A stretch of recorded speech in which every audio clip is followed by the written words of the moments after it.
Now, joining us to discuss this and more is investigative journalist from the UK, Tony Gosling. Tony, thank you very much for joining us on Skype. Now, we'll first start by asking the question, how bad has Europe and the UK misread Russia? Well, I don't think they've misread them in the knowledge of their fighting capability, but I think what's going on here is an enormous propaganda war. I mean, there was a coup a year ago today, and it just seems, well, it's quite clear none of the British press, none of the London media is reporting it as a coup. They've got a complete taboo on this idea. In fact, there's been a couple of coups, at least an attempted coup as well, over the last couple of weeks, which haven't been properly reported at all. One in Venezuela, which was stopped, thankfully, almost certainly instigated by the United States, as they've tried to do many times there before. And also, there's a similar and actually a successful coup taking place in Yemen. So there's an obsession in the West with regime change. And I wouldn't be fooled by the idea that, oh, Britain has been sleepwalking when it comes to Ukraine, because it's not been at all. It's been actually quite proactive. It's just that you've got a transatlantic alliance with the United States of Europe and the EU, which is slowly becoming the United States of America and the United States of Europe, and you've got a good cop, bad cop approach. The good cop is the Europeans and Angela Merkel and the EU, and the bad cop is the United States, and they are the ones that have been funding most of the problems. That is to say, the so-called democracy movements, which are basically just pro-US, trying to get Ukraine to turn away from Russia. As we heard from Victoria Nuland, the Assistant Secretary of State, that happened for $5 million worth of money was poured in by the United States. So this is being portrayed propagandistically in the whole of the Western media as, oh, we've got a problem with Russia. Actually, what's happening is NATO is aggressively spreading eastwards, and we all know what that could mean ultimately.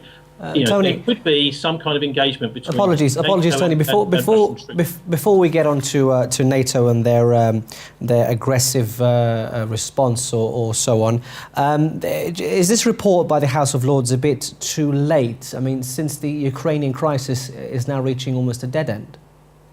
Well, I don't actually hold much stock by it at all. What it's doing is it's stating the obvious in a way, in that Britain has become so tied up with the United States as a lackey of the US, doing everything that the Americans seem to want them to do, that they've become shut out. Nobody trusts the British peace agreement table.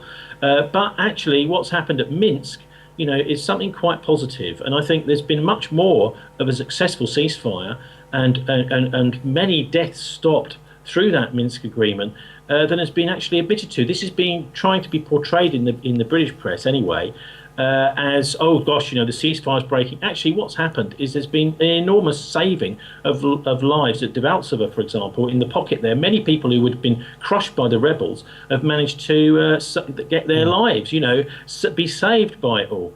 So the main thing to take home from all of this is the Russian threat actually is not really a Russian threat at all. For example, the bombers flying around Britain, this is a result of Britain putting its fighters in towards Eastern Europe and doing exercises close to Russia. Of course the Russians are going to be responding.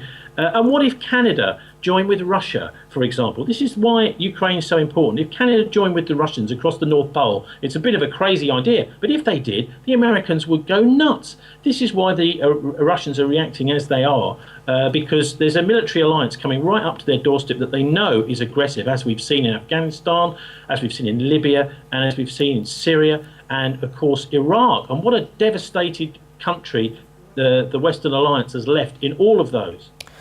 Just moving on slightly, and we're going into Russia now. I mean, Russia, for its part, is preparing to face aggressive response from NATO. Are we now officially in a Cold War sphere, Tony? Well, we're starting to move towards that, and I've noticed on the coverage here in Britain that there's been no balanced coverage whatsoever, and this is exactly the same scenario as we've had in the previous conflicts in Iraq, Afghanistan, etc. Is where you've got no countervailing point of view. That is to say, I mean, for example, we've had a Crimea vote where 97% of the population apparently decided they wanted to ally themselves with Russia, and yet that's being portrayed as an annexation. Well, actually, that's just not the case.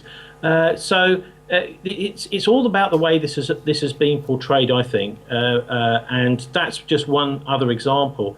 I mean, we've had the coup a year ago today, and the Orange Revolution, which was 10 years ago. The Americans have been pouring money into Ukraine, and yet somehow they're trying to portray it as as something which is positive.